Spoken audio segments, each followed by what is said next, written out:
कश्मीर की वादियों में जब आवाजें हों उम्मीद के बजाय अफसोस की, तो समझ लीजिए हालात बेहद गंभीर हैं। जम्मू कश्मीर में नशे की लत एक महामारी का रूप लेती जा रही है। हाल ही में संसद की एक स्थायी समिति ने चौंकाने वाले आंकड़े जारी किए हैं। संसदीय स्थायी समिति ने जो आंकड़े पेश किए वो किसी भी समाज को हिला सकते हैं। जम्मू कश्मीर में 13.5 लाख लोग नशे की लत में फंसे हुए हैं। इनमें से 1.68 लाख लोग नाबालिग हैं, यानी 10 से 17 साल की उम्र के बच्चे जो कॉलेज और स्कूल की जगह अब ड्रग्स की गिरफ्त में हैं। वहीं 95,000 से ज्यादा लोग ओपियोइड जैसे घातक नशे पर निर्भर हैं।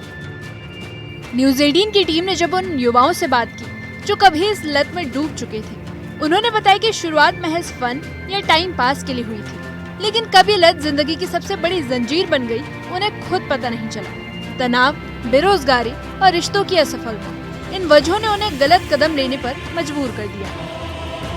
It was with some friends, खुद भी करने का था, एक्सपेरिमेंट करने का कीड़ा खुद भी था। सारा मैं ये नहीं कहूँगा कि सोसाइटी, मेरे दोस्त ही थे जिन्होंने मुझे बोला, मैं भी इन्वॉल्व था करने में।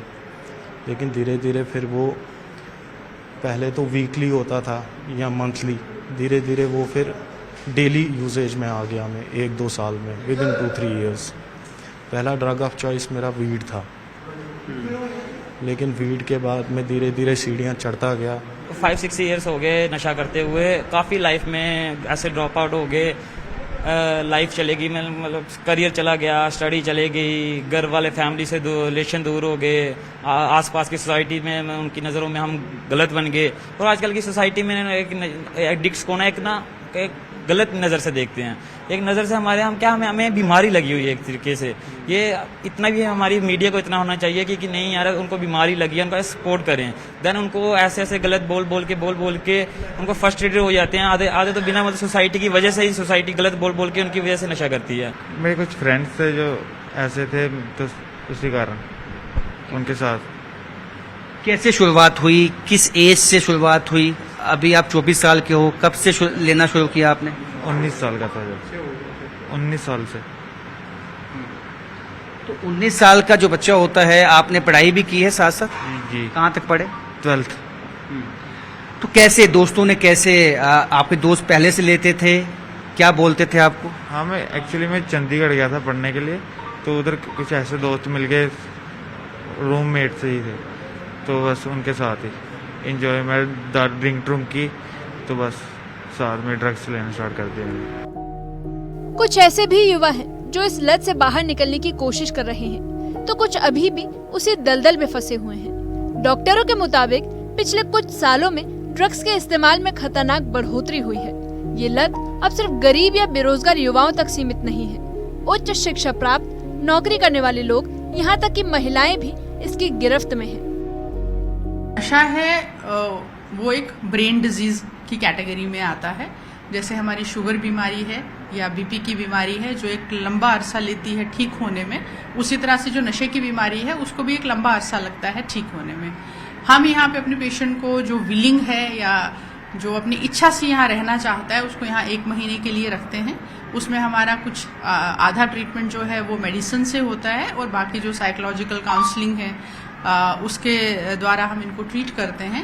और काउंसलिंग का जो एक सबसे इम्पॉर्टेंट जो पार्ट है पेशेंट ट्रीटमेंट में, वो काउंसलिंग का रहता है कि उस पेशेंट का रीज़न क्या बना, वो नशे में क्यों गया, कहाँ उससे ज़िंदगी में फैसला लेने में गलती हुई, या कोई स्ट्रेस था या कोई पीयर प्रेशर है।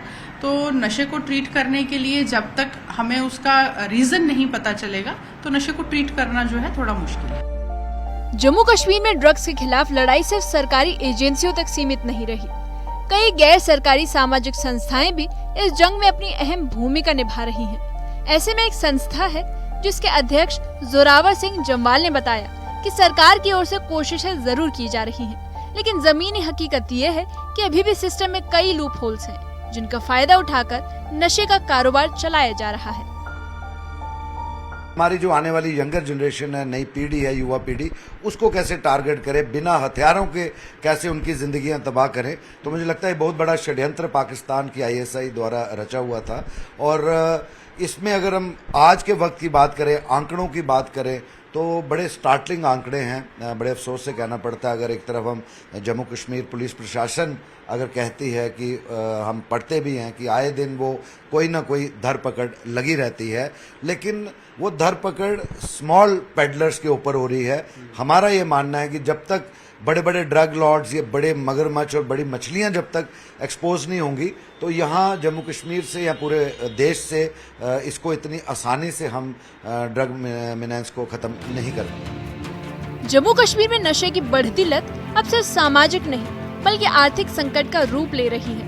इंडियन चैम्बर ऑफ कॉमर्स के अध्यक्ष राहुल सहाय ने बताया कि जब लाखों युवा नशे में डूबे हों तो किसी भी राज्य या यूनियन टेरिटरी की विकास रफ्तार पर ब्रेक लगना तय है। राहुल सहाय ने इसे एक विकास विरोधी आपदा करार दिया और कहा कि युवाओं की उत्पादकता खत्म होना सीधे तौर पर राज्य की अर्थव्यवस्था को कमजोर कर रहा है। बहुत अनफॉर्चुनेट है कि 13.5 लाख लोग, हमारा यूथ जो है वो इसमें इन्वॉल्व है और हम बड़ी देर से, वैसे तो कोशिशें बहुत हो रही हैं, पुलिस भी, गवर्नमेंट भी रिहेबिलिटाइज जो इनके सेंटर्स हैं वो बना रहे हैं और उन्होंने काफ़ी उसमें मुशक्कत की है। बट सिंस 13.5 लाख लोग इन्वॉल्व हैं तो आप देखें कि कितनी एक चंक जो है हमारी पॉपुलेशन में से निकल जाता है जो हमारे बड़े काम आ सकता है। और हमारे यूथ की तो बहुत ज़रूरत है। यहाँ पे यूथ नहीं होगा तो इतनी इंडस्ट्री आ रही है, इतनी होटल इंडस्ट्री है, इतनी मैन्युफैक्चरिंग इंडस्ट्री है, वो कैसे चलेगी? तो इसके लिए फाइनेंशियल इम्प्लीकेशंस तो आते हैं। जब हमारा यूथ ही नहीं होगा तो कैसे जो है हमारी चीज़ें आगे बिजनेस में चलेगी?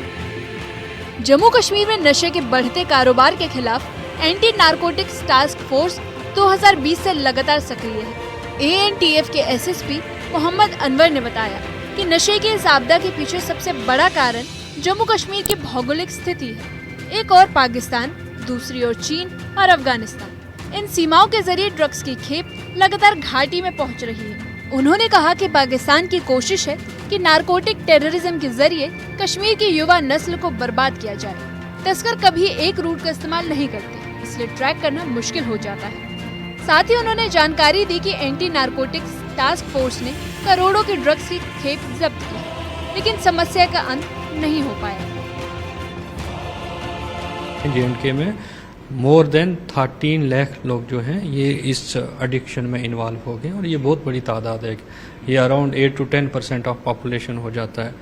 जहाँ तक इसका मेन कारण है यहाँ पे क्यों ज़्यादा है, तो ये इसकी हमारी जम्मू एंड कश्मीर की जो जियोग्राफिक लोकेशन है वो भी एक इसका कारण है। आप देखते हैं कि हम बिल्कुल जो एक गोल्डन क्रीसेंट है उसकी विसिनिटी में रहते हैं।